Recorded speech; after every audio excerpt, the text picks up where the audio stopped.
ସିଲଟରେ ଯୋଉ ସିଲଟରେ ଥରେ ଯା ନା ଲେଖା ହେଇଯାଏ ଶତ ଚେଷ୍ଟା କଲେ ବି ସେ ନା କେବେ ବି ଲିଭେନି।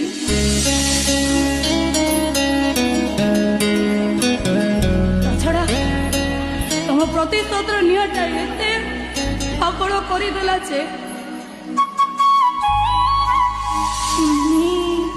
ମୋ ସ୍ୱପ୍ନର ଘରଟାକୁ ଭାଙ୍ଗି ରୁଚି ମାଟି ଖପରା କରିଦେଲା। ଛଡ଼ା ମୁଁ ତ ସେ ଗୋପପୁରର ରାଧା ନୁହଁ ନା, ଭଙ୍ଗା ମାଠିଆରେ ପାଣି ଆଣି ବିସ୍ତୃତ ଭାବେ ସମସ୍ତଙ୍କୁ ବୁଝେଇ କହିବି ଏତେ ନିନ୍ଦା ଅପବାଦ ପରେ ମଧ୍ୟ ମୁଁ